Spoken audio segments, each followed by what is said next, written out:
கிராமத்துல ஒரு பெரிய ஏரி இருந்தது. அந்த ஏரியில நிறைய மீன்கள், தவளைகள், வாத்துகள், அப்புறம் நண்டுகளும் வாழ்ந்து வந்துச்சு. அந்த ஏரி கரையில ஒரு நீளமான கால்கள், வெண்மையான ரெக்கைகள் கொண்ட கொக்கும் வாழ்ந்து வந்துச்சு. அதே ஏரி ஓரத்துல பச்சை நிற உடல், பெரிய கண்கள் கொண்ட தவளையும் வாழ்ந்து வந்துச்சு. 2 பேரும் ஒரே நேரத்துல பிறந்ததால நல்ல நண்பர்களா வளர்ந்தாங்க. கொக்கு தவளை கிட்ட சொன்னுச்சு, ஏய் தவளை, நம்ம 2 பேரும் வாழற இடம் ஒண்ணா இருந்தாலும் நம்முடைய வாழ்க்கை எவ்வளவு வேறுபட்டது தெரியுமா? தவளை சொன்னுச்சு, என்ன சொல்ற? எனக்கு ஒன்றும் புரியல. கொக்கு தவளை கிட்ட, நான் வானத்துல பறக்கிறேன், நீ நிலத்துல குதிக்கிற. என்னோட கால்கள் நீண்ட கால்கள், அந்த கால்களால நடக்கிறேன்.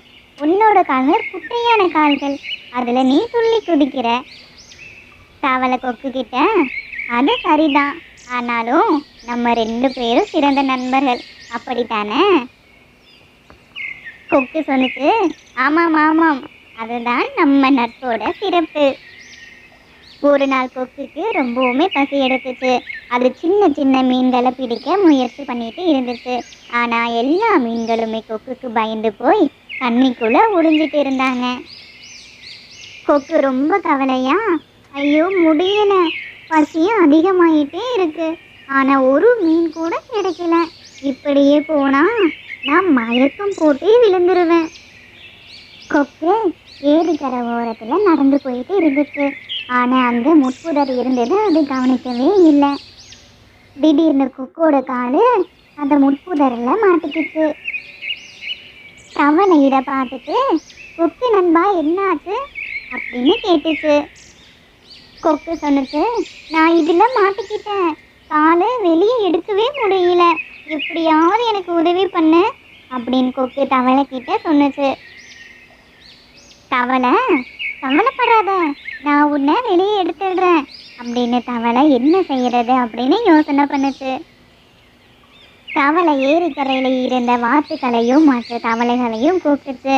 அவங்க எல்லாருமே ஒன்னா சேர்ந்து மண்ணை வெட்டி கொக்கோட காலை வெளியே எடுக்க முயற்சி பண்ணாங்க. கொஞ்ச நேரம் போராட்டத்துக்கு அப்புறமா கொக்கு வீட்டுல இருந்து வெளியே வந்துருச்சு. கொக்கு சொன்னுச்சு, எல்லாருக்கும் ரொம்ப நன்றி, நீங்க மட்டும் இல்லைன்னா நான் இங்கேயே சுத்திட்டு இருந்திருப்பேன். போராட கூட என்னோட உடம்புல இப்ப தெம்பு இல்லை, ஆனா சரியான நேரத்துல உதவி பண்ணீங்க, ரொம்ப நன்றி. தவளை கொக்கு கிட்ட, நண்பர்கள்னா சரியான நேரத்துல உதவி செய்வாங்க. அடுத்த நாள் பெரிய கருமேகங்கள் வானத்துல திரண்டு வந்துச்சு. கொஞ்ச நேரத்திலேயே மழை ரொம்ப பெய்ய ஆரம்பிச்சிடுச்சு. தவளை மழைக்கு பயந்து ஓடி ஓடி அதோட சின்ன குட்டையில ஒளிஞ்சுக்கிச்சு. ஆனா தவளை அதோட குட்டையில ஃபுல்லா தண்ணி நிறைஞ்சதால வெளியே வர முயற்சி பண்ணுச்சு. ஆனா வெளியே வர முடியாம அங்கேயே மாட்டிக்கிச்சு. தவளை வேகமா கத்துச்சு, கொக்கு நண்பா எங்க இருக்க, நான் இங்க மாட்டிக்கிட்டேன், எனக்கு உதவி பண்ணு. கொக்கு மேல பறந்து போய் பார்த்துச்சு.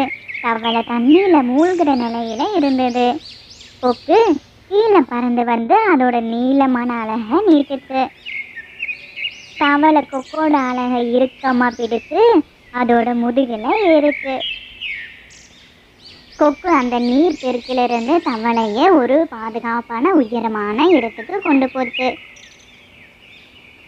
தவளை கொக்கு கிட்ட, நீ இல்லைன்னா நான் இன்னைக்கு தண்ணியில மூழ்கி போயிருப்பேன், ரொம்ப நன்றி கொக்கு நண்பா.